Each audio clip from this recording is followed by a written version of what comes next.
as maybe you all know, in addition to working on staff at CPE, I'm a graduate student in UMass Amherst Economics. And for my dissertation dissertation research, I'm doing field work in New York City. It's kind of my excuse to be involved in organizing and popular education work related to my dissertation. I'm trying to piece together a dissertation out of that. So in New York City, I became a member of a collective called Solidarity NYC, which you'll hear more about from Zara, and Zara's a member of that collective and came up to join me in doing this workshop. And Zara also is a worker owner at Meerkat Media, which is a worker co-op video production company. And so I'll let her introduce the workshop. All right. Thank you. Thank you. Awesome. Well, so nice to meet all of you. Thank you so much for having me here.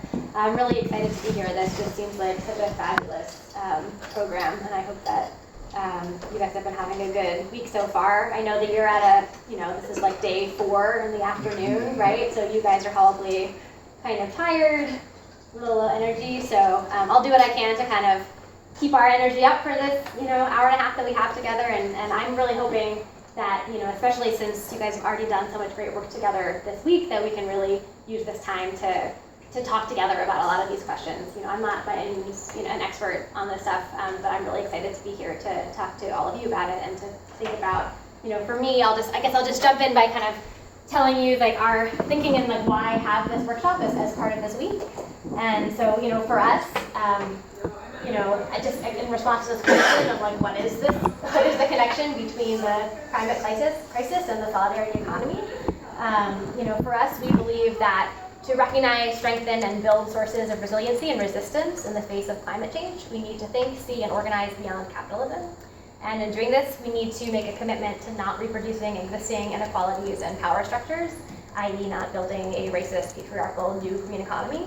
And so we see the solidarity economy as being kind of one way to think about what that looks like. I think, I'm sure you've been talking a lot throughout the week about sort of obviously the connections between economic crisis, environmental crisis, and so, at the same time, there's a lot of connections to be made around the climate as a common good and the environment as a common good, and the importance of sort of shifting from a capitalist mindset to thinking about our shared resources as something that we steward together. So without further ado, let me just take us through the agenda. So first, we'll just, in order to kind of grapple with these questions together, we'll do some brief introductions, and then spend a little time just talking about the economy, breaking down what do we think of when we think of the economy, and then from there, talk a little bit about solidarity economics and what that means to us. And I know this is a term that you guys have already been using this week, so again, our goal with this is just to think together about what it means so that we can in a useful way, kind of use it as a framework to think about our own work and the things that we're already doing to build alternatives and to build other kinds of economic practices in the midst of capitalism. And then actually spend some time talking about that, what you guys are already working on and kind of making those connections together. And from there, thinking about networks. So what does it mean when we take these individual practices and institutions and really strategically link them together so that we can build something new, something different. And then making that connection again a little bit more explicitly to climate justice and how we make sure that those things really are aligned. So very quickly, let's just start with some introductions. If I know we have a kind of a small enough group, I think that we can actually go around and just, if really briefly, everyone could introduce themselves with their names and whatever kind of organization affiliation or anything real quick you wanted to share about who you are and what brings you here. Just, a phrase or a sentence, nothing too in-depth. And I was already introduced by Olivia. So again, I'm Zara from Solidarity NYC and Meerkat Media Collective. I'm Steve with Rhode Island Future, and I'm a student here. I'm Helen. I'm teaching one of the tracks at CPE this week. I work with a local group called Climate Action Now as well. I'm Grace. I'm also teaching this week in the US track, and I'm at UMass. We work on engineering. Joel, I'm doing climate change activism, work with Valley Free Radio, local alternative radio. Hi, I'm Debra L. I work with an organization called Direct Action for Rights and Equality. I'm a volunteer, and so far I have enjoyed myself here, and I'm still learning experience, so I can take back to my community, to my members. I'm Samantha, and I'm a nurse in the grad student at UMass. I'm Coco. I'm with a grassroots leftist community organization called Chinese Progressive Association. I'm Caitlin. I work with a group team here in St. Louis, and with the Solidarity. Olivia and teach at San State University. I'm Ben, and this is Dominic, and we're freelance videographers from Hampshire College. Just documenting My name is Malchus, from the organization Direct Action for Rights and Equality and Profit, and come here to make a connection with harm people and the work that we do. I'm Stewards. I'm an environmental activist, and I'm also representing a small organization called Pulling at the Roots. I'm Adrian Watson. I am also a climate change activist / environmental activist back home in Jamaica. I'm here representing the Caribbean Youth Environment Network Jamaica chapter. I'm Tricia Shapiro. I'm a writer, also a farmer. I'm here working on a book about walking away from inequalities.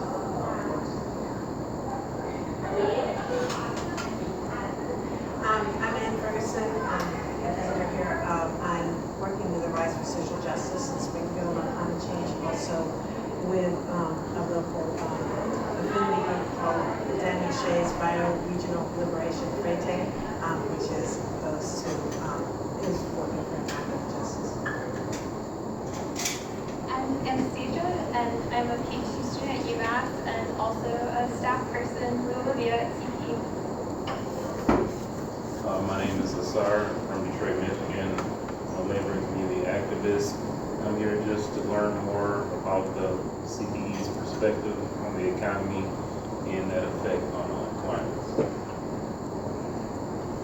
My name is Beba Sanchez Padilla. I'm from New Mexico, and I work with an organization called the Southwest Organizing Project. It's actually an environmental justice organization involved in many areas. And it's going on its 35th year. And I'm so happy to be here because not only am I learning a lot, but there are so many points where in fact I can apply this with the organizing that I do back home. Awesome. Thank you all. I'm very excited to hear about all of your work, and I really encourage you, as we go through to bring in and share as much as you'd like to about your work and about how this kind of connects. Cool. So I'm going to keep moving here. So just really quickly, Solidarity NYC. I'm not sure if Olivia has talked about it at all yet this week, but so we're a volunteer collective of organizers, artists, academics, and community members who seek to support, promote, and connect New York City's solidarity economy. So we work on projects that help to make the solidarity economy more visible. So we do, kind of popular education stuff. We do media making. We do mapping, and also we do a lot of community-based research. And that's the kind of primary way we met Olivia in the first project we worked on together. And we also do some cross-sector organizing to address common obstacles that folks within the solidarity economy and the cooperative movement more generally are facing, and to really work on building collective economic and political power, and kind of promoting values-led grassroots economic development more generally. And we'll get into what all of that kind of means for us as we get a little bit further in. But just really briefly, just so you have a sense of kind of where we're coming from and where our work is grounded. So I know that just the term solidarity economy and solidarity economics has been used already this week, right? This isn't anyone's first time hearing the term. Is that right? Yeah. Cool. What do you guys know so far? What do you what does that term mean to you at this point in the week? Anybody want to just quickly share? What was that question again? What is, so for folks that have already kind of heard and thought about solidarity economy or solidarity economics, what does that term mean to you? What does that mean? Organizing organizations that are working for the same thing to come together, a collaboration. Okay. Okay, cool. So we're going to break these terms down, but super briefly, the thing that gets me excited about solidarity economics is that it's based in the idea that we don't have to wait for the revolution or the apocalypse to build something else right now. And it's also about, solidarity economics is about both individual projects and enterprises and practices that have different sets of values than traditional capitalist values. It's about those individual practices, and it's also about what happens when we link them together in an economic system. And building networks of support to meet our needs via cooperation and direct democracy. And to us also is very deeply and intimately connected to other parts of the social justice movement. So to take a step back to so that we can really get to a point where we all do have a shared sort of understanding of what this term means, let's first kind of unpack what we think about when we think about the economy. What is the economy? What's the first thing that comes to mind? Exchange of goods and services. Money. Money. Yes. Financial state of the country or the state. Labor and exploitation. Labor and exploitation. Yeah. Cool. So this is the economy in our collective imagination, right? So have you guys seen this iceberg already this week? Oh, cool. Okay, great. So, all right. So let's imagine that our economy is an iceberg in the ocean, right? And what we know about icebergs is that they exist in the ocean, and usually what we see when we see an iceberg in the ocean, what do we see? Do we see the whole iceberg, or do we see just the tip that rises above the water? The tip, right? So when we think about the economy, we can think about it in the same way. So the thing that we see in our economy, when we think about the economy, sort of at the top of our heads, just kind of existing in our collective consciousness, we see exactly what you guys just named, right? We see wage labor, we see things that are produced for a market, and we see production within a capitalist firm, right? And we have a sense that maybe there's other things that also make up our economy, but they're invisible. They're under the water. We don't see them on a daily basis. We don't think about them, right? But the truth is, there's all this other stuff going on under there, right? There's other spaces where the economy exists, in schools, on the street, in neighborhoods, and in families. There's informal things that happen. There's kinds of exchange that don't happen on the market. There are things that are not monetized. There are things that are under the table, right? So what we understand from this is that the economy is complex. It's diverse. And it includes a lot of different kinds of practices and institutions that are beyond just wage labor in a capitalist firm producing products for a market, right? So that brings us to the idea of solidarity economics. Yeah. Go back to that.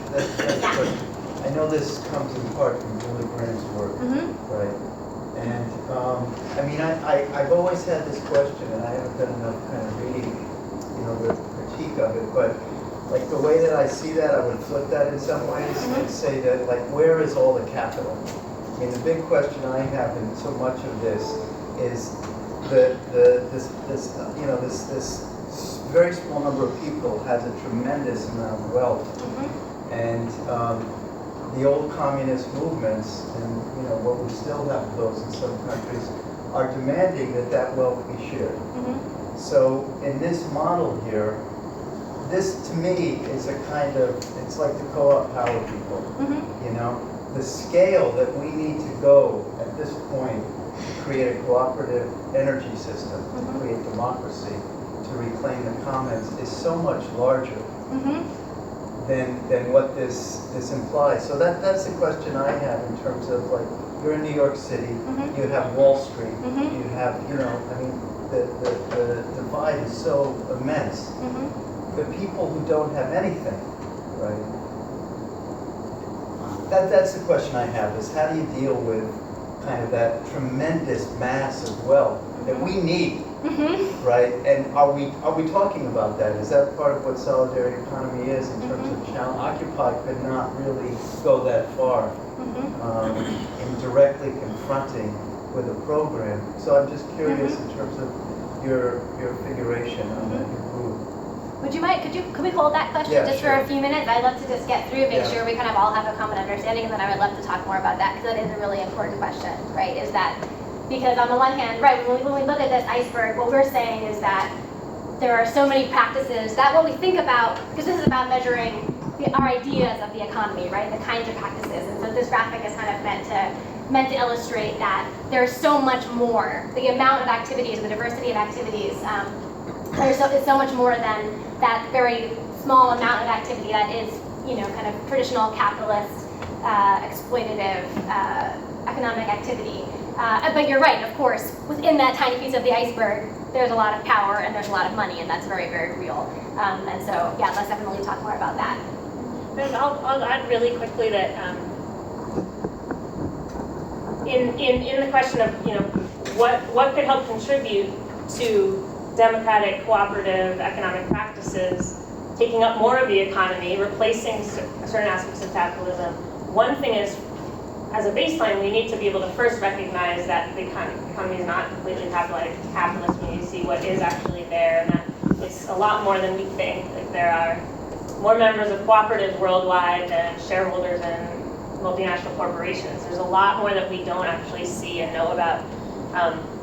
But the other thing that we'll talk a lot more about when we talk about solidarity economy networks and solidarity economy organizing is what are strategies for supporting the proliferation and in some cases scaling up of some of these things. So we're gonna for sure address that. Yeah, and just to kind of, I think, specifically to your point about, I think that your critique is a very common, or question is a very common question, especially, with folks that are coming from a more like, from a kind of the background, more like a Marxist background, a background of thinking about, well, like, we are all being crushed by capitalism, right? And like, we have to be real about that in order to save ourselves and to save each other. And I think this framework is about recognizing the fact that our economy is not a monolith, and that as much as capitalism is like the big scary monster that is crushing us all, if we only imagine it, if that is the world in which we're working, then we're only going to be able to be in this very kind of like defensive position, and taking an approach that's really thinking about looking at and strengthening all these things that exist in the context of this huge system that is crushing us in all of these ways. By focusing our energies on this, and by banding together in different ways, we can maybe start to build something that can challenge the monster, right? That's the hope. So solidarity economics. That's what we're talking about. There's a question. Oh, I'm so sorry. I just had one other point, which is, I think, to make the point that all of this exchange of goods and services that isn't visible is important. Maybe the definition should be modified of the economy as an exchange of goods and services to meet human needs. The point being that there are material and social needs that are in that, all that invisible part that are being met not by capitalist relations to wage labor and so on. And once we realize that people are doing that that aren't the capitalists, and that if we unite together and find ways to get power from the fact that we are the vast majority of human needs are being supplied not by wage labor and capitalism and so on, and financial, then we'll be in a better place to go forward. Absolutely, I love that, and you've helped me transition so beautifully to where we're going, which is, let's look at this term, solidarity economy, solidarity economics, which is solidarity plus economics, and let's think about what each of these words mean. So first, solidarity. So here's a definition that we like when we're thinking about solidarity. The idea of taking active responsibility for our interrelationships, human and non-human, right? Binding our fates together in shared struggle and livelihood. And I think that is important, especially in this context, to think about not only just solidarity among humans, but solidarity as a very broadly with our planet and all of the creatures and ecosystems and everything on our planet. Are there other definitions of solidarity that people like, or things people might want to add to this definition? Or what solidarity means to you?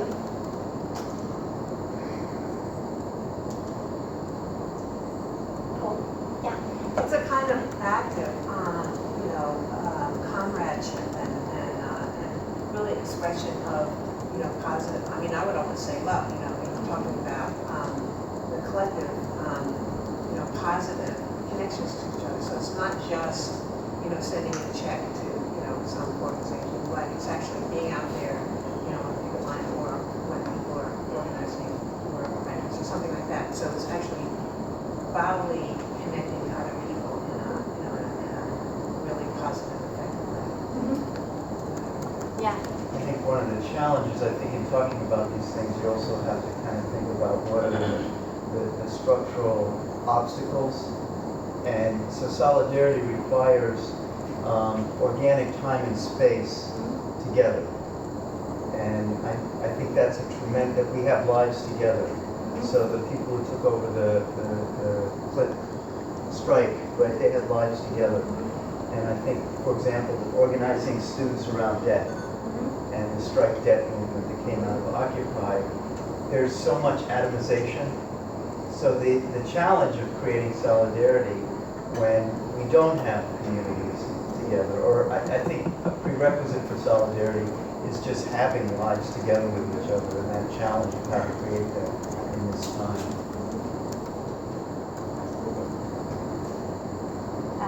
Great, so we'll kind of take this as our working definition of solidarity.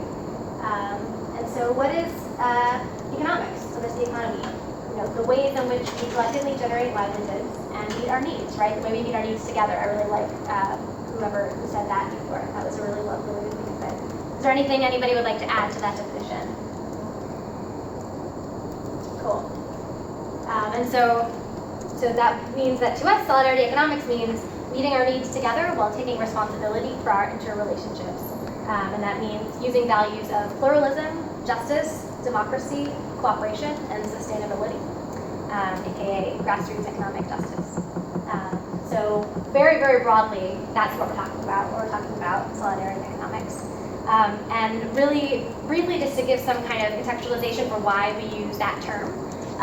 It's a term that has been used in the global justice movement, the anti-globalization movement, and it really comes out of the global south and a lot of organizing that was done there, which we'll kind of talk about later when we talk about the history. And so that's just an important piece for us to share.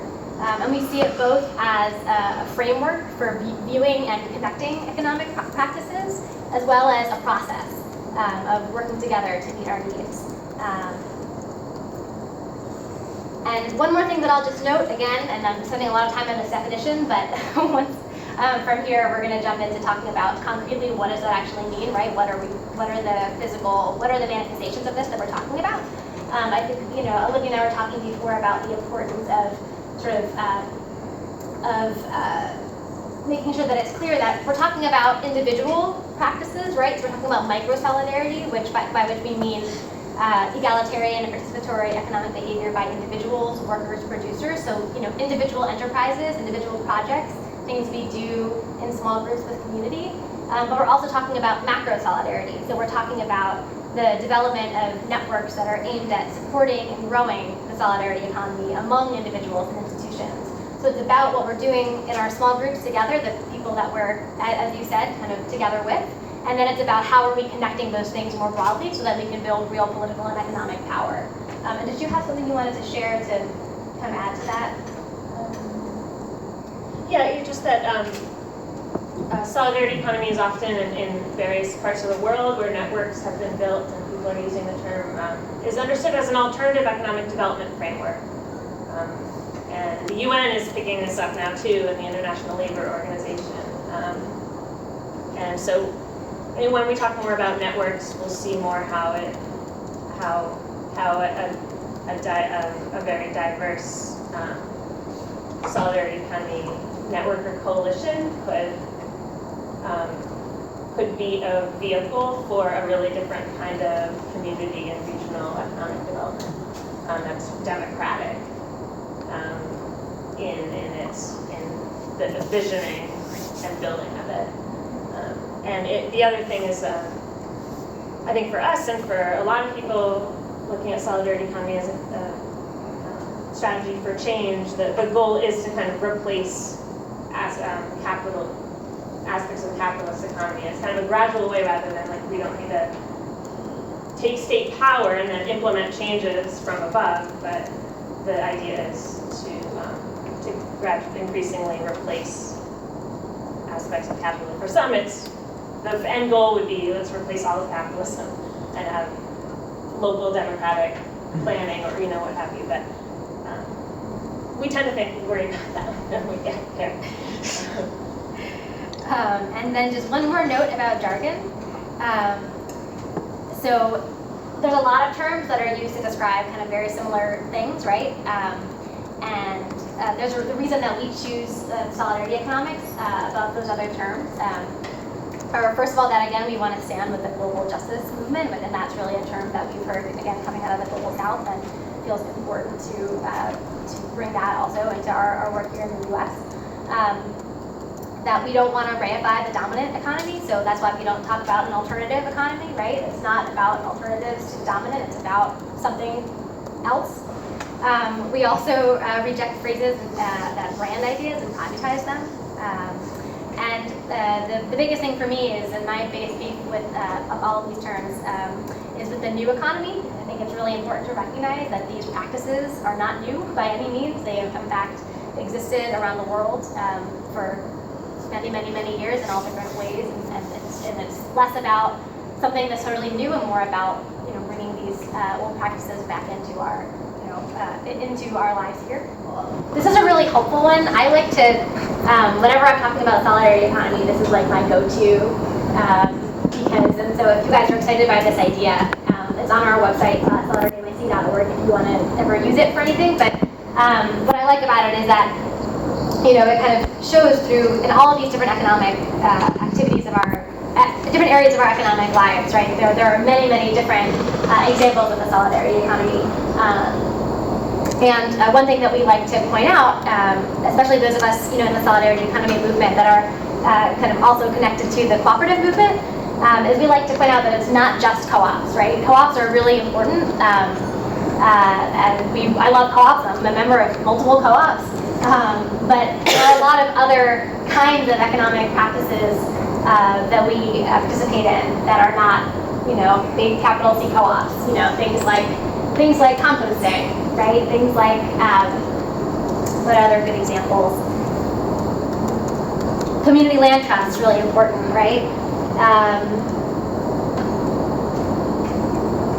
Collected houses. So especially existing in informal spaces or spaces that might not be super legible or might be only visible in small communities. For example, do folks have folks here heard about susus? Right? Can you quickly share what susus are? Basically, people come together and they put money into a pot. So for instance, there's 10 of us, we put $100 a month into the pot. For the first month, you might get, the $1,000. Second month, you might get it.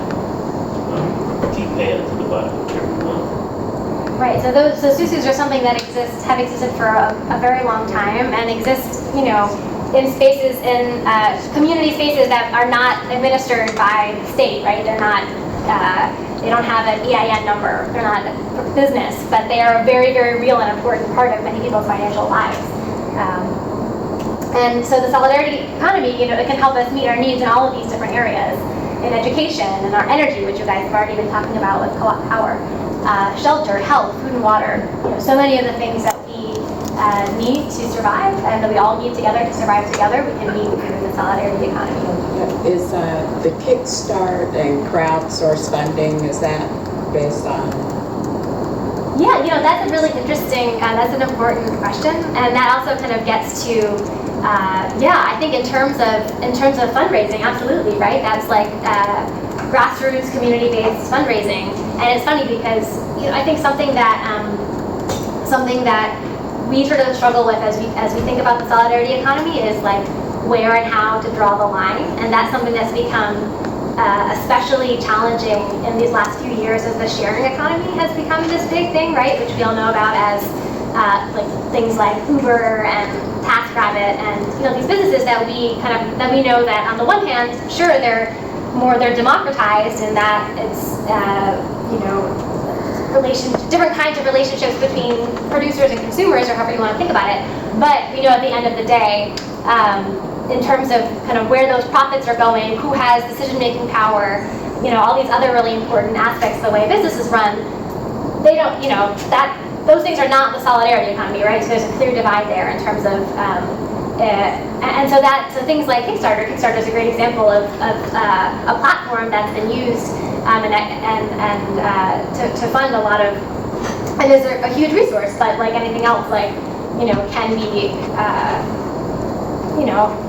is still a very profitable corporation that, so I think none of us are the experts on, and there's no hard line to draw. This is something, a conversation we have a lot, we all kind of have different feelings around how wide to draw the circle, right? And it's not, there's not a right or wrong answer, but for me what's interesting is the conversation and kind of how this gets us thinking about what solidarity economics actually means, how do we think about and how do we prioritize how each of these values are manifested in these different practices, and so I think really important and interesting.